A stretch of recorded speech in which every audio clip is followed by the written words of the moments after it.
আত্মসম্মানে আঘাত লাগবে তাই দুর্ঘটনায় পা কেটে ফেলার পরও ভিক্ষা না করে চা আর পান বিক্রি করেই সংসারের হাল ধরেছেন। সংসার চালানো খুব কষ্ট, অনেক কষ্ট। এই ব্যবসাতে না 800-900 টাকা বিক্রি করি, বিক্রি করে 200-250 টাকা আমার লাভ হয়। সংসারে সচ্ছলতা আনতে বন্দরনগরী চট্টগ্রামের জাহাজ ভাঙা কারখানায় কাজ নিয়েছিলেন আলমগীর, কিন্তু 2019 সালের একটি দুর্ঘটনা মুহূর্তেই বদলে দেয় তার জীবনের দৃশ্যপট। গ্যাস কাটার দিয়ে ভারী স্টিল কাটার সময় সিলিন্ডার বিস্ফোরণে গুরুতর দগ্ধ হন তিনি। আজ থেকে 8 বছর আগে কোম্পানিতে চাকরি করতো, বিয়ের 2 বছর পরে অ্যাক্সিডেন্ট হয়। চট্টগ্রামে জাহাজ কোম্পানিতে চাকরি করবার গেছিল, ওই জায়গাতে অ্যাক্সিডেন্ট হওয়ার পরে একদিন ফোন দিছে, দেওয়ার পরে বলতেছে যে অ্যাক্সিডেন্ট হয়েছে। হালকা দিকে দেখা পাইছে, কিছুক্ষণ পরে ফোন দিয়ে কয় যে জ্ঞান ফিরে নাই। পরে শুনি রাতের মধ্যে ফোন দিয়ে বলে যে পা কেটে ফেলাইছে। পরে জীবন বাঁচাতে চিকিৎসকরা তার একটি পা কেটে ফেলতে বাধ্য হন, অপর পাটিও স্থায়ীভাবে অচল হয়ে যায়। কিন্তু জন্মগতভাবে তিনি প্রতিবন্ধী ছিলেন না। হাসপাতালে যাওয়ার পরে আমি পরে দেখি আমার পাও একটা নাইকে। এরপরে আমার অনেক কষ্ট। খুব কঠিন চলা, কিন্তু দুয়াটা পাওয়াই পরে একটা পাও কাটা আর একটা ওটাও নষ্টই। দুর্ঘটনার পর জীবিকার লড়াইয়ে চট্টগ্রাম যাওয়া আলমগীর এখন পঙ্গুত্ব বরণ করে নিজ ঘরেই অসহায় ও মানবেতর জীবনযাপন করছেন।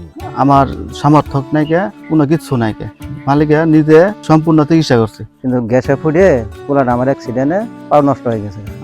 আমার সামর্থ্য নাই দেওয়ার মতো, খুব কঠিন চলা। দীর্ঘ চিকিৎসার পর বাড়ি ফিরলেও আর কাজের সুযোগ মেলেনি তার। ভিক্ষা করলে হয়তো আয় আরো বেশি হতো, কিন্তু আত্মসম্মানের কাছে সেই পথ বেছে নেননি তিনি। এদিকে সংসারে স্ত্রী সন্তানদের 3 বেলা খাবার জোটাতেই তাকে হিমশিম খেতে হচ্ছে প্রতিদিন। এই ছেড়ে যাবার যুগে তবুও প্রিয়তমা স্ত্রী স্বামীর হাত ছেড়ে চলে যাননি। তারপরও আমি পিছাড়ি নেই, তাতে ওরে নিয়ে আমি আছি।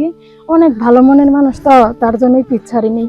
এখন আমার একটা বাবু হয়েছে, মেয়ে বাবু, অনেক কষ্টেই দিন দিয়ে চলতেছে। একটি হুইল চেয়ার দিয়ে তার পাশে দাঁড়ায় শেরপুর জেলা প্রশাসন। আমরা ইতিমধ্যেই উপজেলা প্রশাসন থেকে তাকে কিছু সাহায্য করেছি, আর আমরা তার খোঁজ খবর রাখছি যাতে তার যে কোনো প্রয়োজনে আমরা উপজেলা প্রশাসন তাকে সাহায্য করতে পারি। সেই হুইল চেয়ারেই 25,000 টাকায় একটি ব্যাটারি লাগিয়ে সেটিকে ভ্রাম্যমাণ চা ও পানের দোকানে রূপান্তর করেছেন আলমগীর। বাড়িতে আসছি, আসার পরে আমার ডিসি সরকারের থেকে ডিসি একটা গাড়ি দিছিল।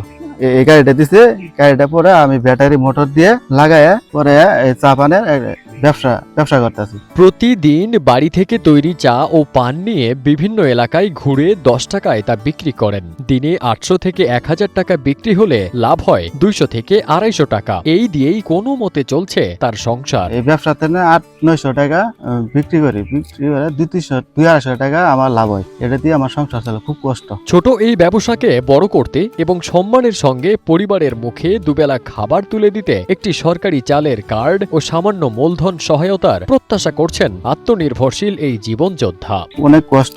সরকারের কাছে অনুরোধ, আমার একটা যে কোনো ব্যবস্থা করে দিবেন। সরকারের কাছে আহ্বান করে বলবো যে ওনাকে যেন একটা কর্মসংস্থান খুলে দেওয়া হয়। Fardin Sunny, one digital desk.